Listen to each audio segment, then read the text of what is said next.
Okay, boys, welcome. We are in live. You know what I realized, honestly, from dealing, Baruch Hashem, with you guys, that a lot of us are not even aware of what goes on in the Torah. Maybe that's why we have so many questions. Agreed or not? No, I'm serious. Like, no, because sometimes, Baruch Hashem, I'm able to sit and learn, and I'm also understand that you guys also understand, So I'm thinking like maybe to stick to Chumash and learn points from the Chumash for now. Believe that also with halachot, and this way we can actually, yeah. Rabbi, I'm so sorry. You're coming in and out. I'm coming in and out. That's not good. One second. Why is that? 1 second. Why is that? 1 second. Let me see something. Gadiki, how's everybody feeling? What's the energy level like, Rabbi? Baruch Hashem. Thank God. Baruch Hashem. How you hear me now? Oh, we hear you loud and clear. It's in and out, but it's a lot better now. Okay. I don't know why. I don't know what you got. You got this thing over here, but it doesn't do anything. Allah, one. It looks good for video, Rabbi. But it doesn't work. I can't even use it. Okay. Okay. Just to touch upon that, it says there was a guy. There was a very rich guy. He went to the synagogue one time and he heard the rabbi say, "You have to be humble." You hear? You have to break yourself. How long can a person walk hori? So what did this guy do? He went, he brought, meager clothing, started going on a bicycle, looking like a shmata. The rabbi sees him after 1 month. He says, "What's going on with you?" You said, "I have to be humble, so I'm trying to humble myself." He says, "Idiot, that's not how you become humble." So what do you mean? He says, when you have the nice house and you have the nice car and you're wearing the finest clothing and you feel inside your heart that you're humble, that's real humble. Not on the outside, that's been the inside. Same thing over here, not on the outside. You got it. We need to be. Okay. Mike, how are you, Mike? You're on mute, Mikey. Mike got a different scenery in the back.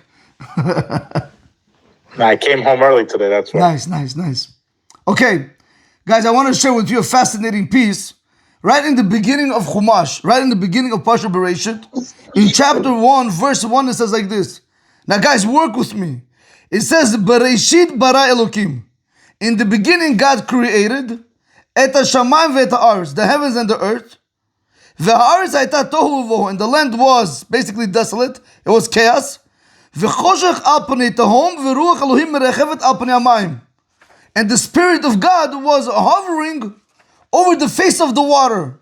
Now, Jigari, I'm going to use you.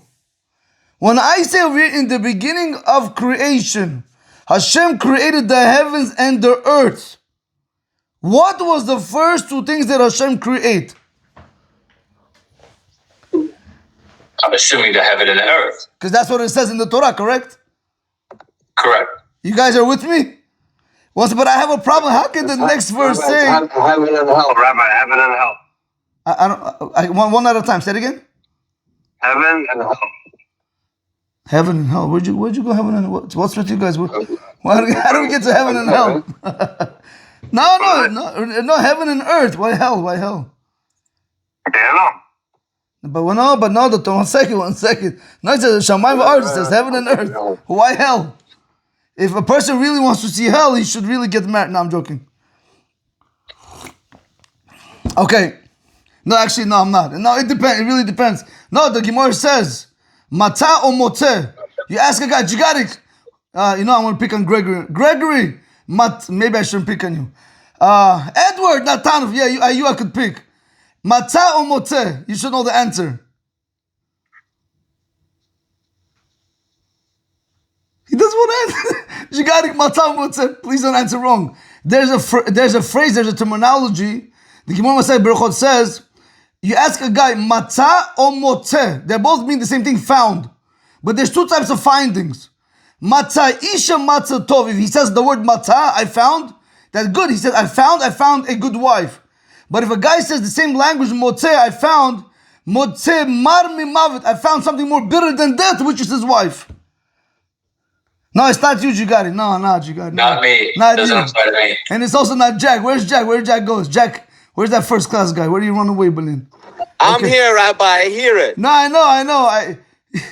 Yeah. It's definitely not us. No one in this group, Rabbi. Yeah, that's what you think. Mike, you agree with him, Mike? I don't agree with him. With who? With Jack. He's not running away. We see him. He's currently mobile, Rabbi. I see. Okay. So the question reads like this. It says clearly in the Torah, in the beginning Hashem created the heavens and the earth. But then the next pasuk says, and Hashem's spirit was hovering over the face of the water. Jigarik, when was the water created? Everything that we have in the world. The water was created first. Wait, how can water be created first? If you say in the beginning the heavens and the earth was created, how can the water be created first? We're about to learn something today. Danny, you with me, Danny? I'm with you, Rabbi. You hear the question? If the Hashem created the heavens and the earth in the beginning, so why does it say in verse 2, Hashem was hovering over the water? Which water? Water wasn't even created yet. Where did the water come from? So you guys have to understand, this is why Torah is so fabulous. It's unbelievable. You guys ready for this, Jigarik? You can't learn a read when it says Bereshit, according to one understanding in Rashi. Don't learn that this means in the beginning. You have to change that word around. You know why? Because there are many things that Hashem created before He created the world. Like Torah, like Teshuvah, like water. There's many things that Hashem created before He even created the world. You with me, Jigarik? It's like you're trying to have a storage, you're putting everything, you're storing everything away before you build your house, and then you bring everything inside. Hashem, everything's possible by Hashem. So what is the Torah telling me, Bereshit? You ready for this, Jigarik? Watch how I'm going to say it. The word Reshit can be interpreted in two ways. Reshit, Rashi says, it could be interpreted. Reshit, there's a pasuk in the Tanakh, it says, Reshit Darko, in the beginning of his way, meaning it's going on the Torah. Reshit is the language of Torah. It's an expression which refers to Torah. Reshit, also the beginning is going on Reshit Tuvato, the first of your crops. Who is the first of Hashem's crops? The Jewish people. So when you use the language of your Reshit, you know what it's really telling you? Bishvil Torah. That's how you have to read the Torah. Bishvil Torah. Bishvil Yisrael. Bara Elohim et Hashemayim et haaretz. So in English, for the sake of the Jewish people, for the sake of Torah, did Hashem create the heavens and the earth. You have to take the word Bereshit. Don't learn it at a simple level. Learn it at a little bit higher level. Break that word into two separate concepts. You guys hear it or not? I don't know why you guys are not happy. Why you guys look confused, but Ephraim, you hear it or no? Is it more of like receiving? That they received it? No, Jack. I'm changing the word Reshit to imply that it's going on Torah, because Torah is called Reshit. It's called the beginning. And I'm going on the Jewish people, which are called the first of Hashem's crops. So the Jewish people, are called the beginning of Hashem's crops. And also Torah is called the beginning. So when you learn to read Bereshit, it really says like this. For Torah, for the Jewish people, Hashem created the heavens and the earth. For us, Jigarik, because of Torah. And that's why rabbis of blessed memory say that if there's 1 second there's no Torah, you know what's going to end up happening? The world is going to go back to its voidness. There's no world. The Torah is what keeps the world running. Why are you guys all surprised? No, I believe it. 100%. Do you guys understand the concept, or it's too much for you? What are you reading it from, Rabbi? Chumash Bereshit, Chumash. Parshat Bereshit, Perek Aleph, Pasuk Aleph. First chapter, first Rabbi, verse. in the Chumash, there was commentary about whether the earth revolves around the sun or that the sun revolves around the earth. And the commentary basically ends in a very political stance, saying that it's not impossible for either one to be true. No, there's one. It's only one. No, it's only one. There's only one way. Which way? There's only one way. I forgot. The Rambam brings it down. I forgot which way. Does the sun revolve around the earth, or the earth? Elon, you remember this or no? The Rambam says it's one way, and that's the only way. You can't think otherwise. I remember this. I can believe that in the next following class, B'ezrat Hashem, I can try to look it up, but I don't remember which goes where. You remember this, Elon? What's he sleeping there? That's why everybody's got to take notes. I'm going to distribute first class trucking notepads to everyone. No. This. I think, if I'm not mistaken, I think the sun revolves. I gotta double check. I don't want to say something wrong. In any event, Because guys, initially the sun and the moon were the same size, correct? initially they were the same size, correct? When the moon complained, moon why should you became have smaller. two same? Why should there be two powers the same size? So Hashem said, "You're complaining. I'll take that away from you." But Mike, you brought up a very important point. That's another topic unto its own. But when a person complains and he says, "Hashem, why you don't give me this? Why you don't give me this?" Hashem says, not only are you not going to get what you want, but I'm also going to take away from you what you already have. From who do we learn it out? From a sotah. From a woman who was unfaithful to her husband. Not only can she not be with the guy that she cheated on her husband with, but now she can't even live back with her husband. Also, from the snake, he wanted Chava, he lost everything. He lost his hands, his legs. There's many proofs in the Torah that say, when a person complains and he wants what others have, Hashem says, you're not going to get what others have, and plus I'm going to take away what I have already given you. So that's a very good point, Mike. Okay, and then Rabbi, another question. can I recommend a group a nice book about your parsha, about your section, about your topic? I think, Ephraim, you should know better than I do, Ephraim. Take a screenshot. No, This is a very good put it down. I can't see anything. We can't see it. Put the book down, Ephraim. What are you I think you should order about 10 or 15 copies and distribute it amongst the group. Ephraim, can you put the book down, Ephraim? I can see nothing. What's Where? it? No, put it down. Put it down. Put it down, Lord. Yeah, like that. What is it called? The Journey of Mankind? The Journey of Mankind. Okay. Yeah, that's a very good book. It's about three parshas: Bereshit, Noach, and till Avraham Avinu. Nice. Everything deep, super deep. I like what Jack said. Ephraim, you brought up the idea. You have to pay for it. Okay. Yeah, order 10, 15 copies. Donate it to the group. No, if you want, I got a I'll text sponsor. you my address. He looks like he wants a sponsor. Okay, I got it. Tell. My own viewpoint it's weird. I can't really hear you guys. I actually would suggest that we all get a copy of the book and we read a paragraph and we discuss it weekly. We have a day where we discuss a paragraph out of the book. It's sick. This book is sick. Sick. Not a bad idea. Not a bad idea. I think it's not a bad idea. What's it called? The Journey of what? Journey of Mankind. Journey of what? Journey of Mankind. Ephraim, one second. Let me make you bigger. 1 second, Ephraim. 1 second. Stay on. Don't move. 1 second. Let's start going. Okay, 1 second. Why not going? 1 second, pin. Okay, I'm not able to make it bigger. Okay, fine. Guys, the Journey of Mankind, if somebody wants to look into it, you can look into it. Oh, he also has it. Okay, fine.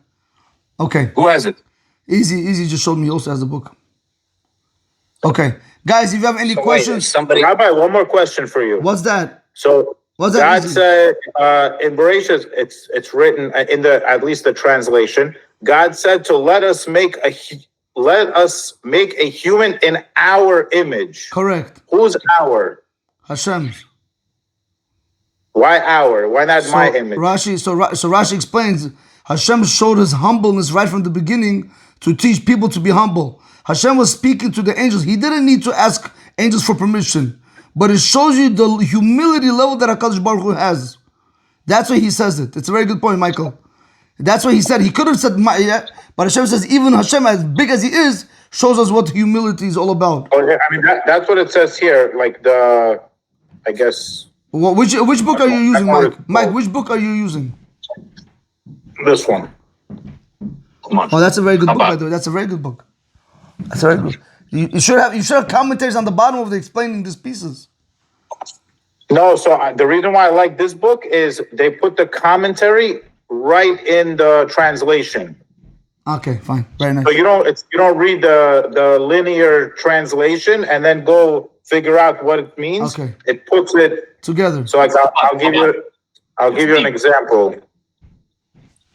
So it says, God said to his heavenly court, let us make a human in our image, i.e., in an upright form reflecting the same hierarchy of faculties I used to create the world. Okay, that's too complicated for me to understand, but okay. I mean, I'm just saying, right, I see what he's saying. But there's so many SAT words over there. That's why I like reading the Hebrew, you know. It makes it a little more. I can't read Hebrew, so I know, I hear. the SAT words. Just a little bit, guys. Hourly. You see, every hour, every day, every hour, every moment, what he created, why created, everything. That's the same book, Ephraim? Oh, it talks about the hour? Very nice. Yeah. Very nice. Beautiful. Let's say Friday morning, he created Adam, he put him to sleep, and then Chava, the bone, then how long it took to sin, what Hashem said, when the snake came. Very nice. Very nice. Beautiful. So, Rabbi, question for you. Yeah. Where is this information received from? And how do, like, Zohar, Kabbalah. 1 second, what? 1 second, what? What's your question? What is how can we, forgive me for asking this, but I feel like it's important for us to understand this. How do we get this information, and how can we confirm its validity? The Torah Shebichtav, the written Torah, was given to us directly from Hashem. When we received the 10 Commandments, in the 10 Commandments, you had the whole Torah already. How do we? This predates the giving of the Torah. Say it again. Genesis predates the giving of the Torah. Correct. What's the problem? There's no chronological order in the Torah. You could have things that are first, last. There's no chronological order in the Torah.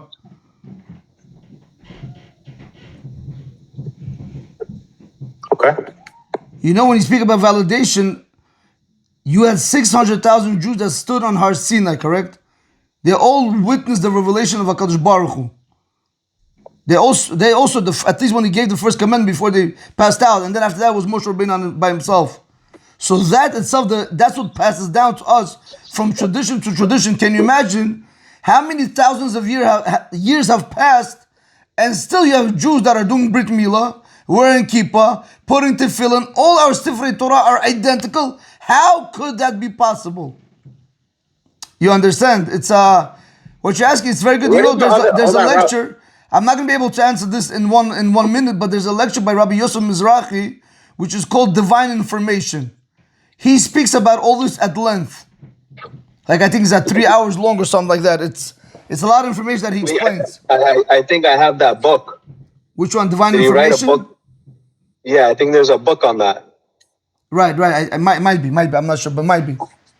But I'm just trying to tell you that there's a lot of information in the Torah that, like, these kind of questions, all these things are answered. You know, but I'll tell you something, with the written Torah, you have to have the old Torah, which is the Mishnayot, and then you have the Gemara, which explains the Mishnayot. Because we could never understand the written Torah without the old Torah. You have anybody come to me today to try to prove to me anything from the written Torah? You can't. It's impossible. It's impossible. You know why? Let me ask you a question. It says in the pasuk, it says in the pasuk that it should be a sign for you between your eyes. What should be a sign for me between my eyes? What should be? Jigarik.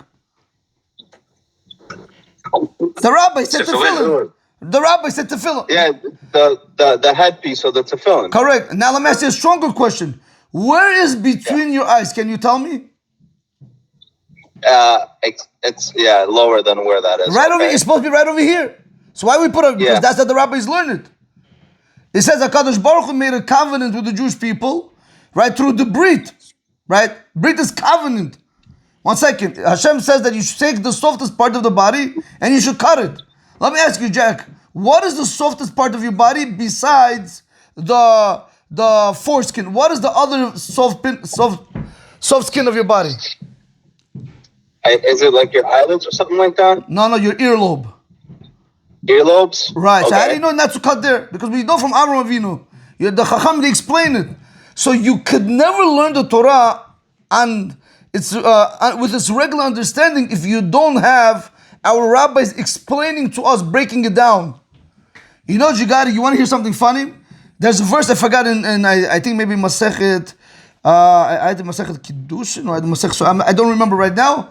There's a verse in the Torah which says, this goes on Chumash, this goes on the prophets, this goes on the writings, this speaks about the Mishnah, Talmud. In one verse you have all the Torah. You understand? So there's a lot that in Torah. Our Torah is wider than the ocean and deeper than the ocean. It's beautiful. That's why the Chafetz Chaim, one of the greatest generations that have lived in the previous generations, if you ever want to grow in the service of God, you should have this rule in front of you at all times.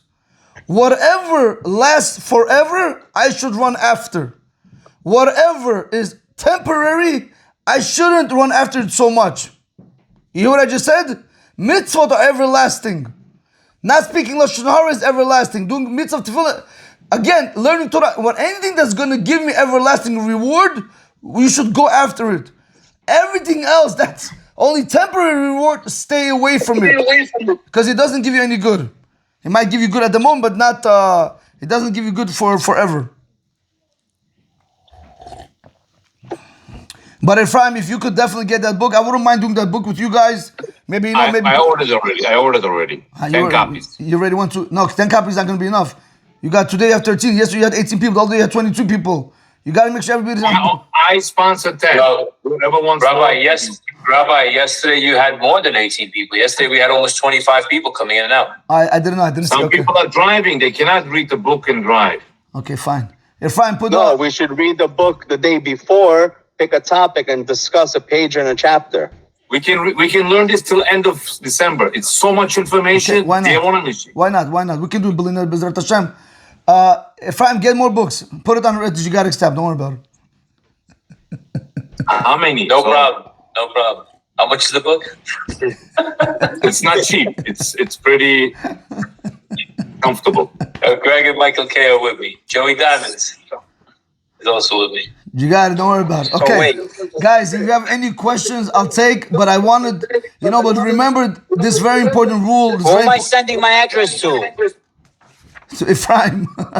Send it to Jigarik. Jigarik's gonna send it to Ephraim. No, pick up place, House of Torah. Because you pick a place. They live. This half the guys are not even from New York.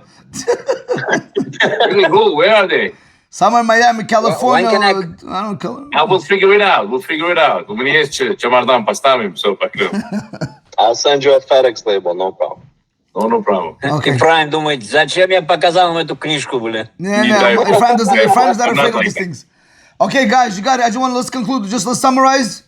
When it says Bereshit bara Elokim et hashamayim v'haaretz, for the sake of the Jewish people, for the sake of the Torah, did Hashem go ahead and create the heaven and the earth. So we see from over here how important the Jewish people are. We see over here how important it is to learn Torah, because the ones that learn Torah, they're the ones that uphold the world.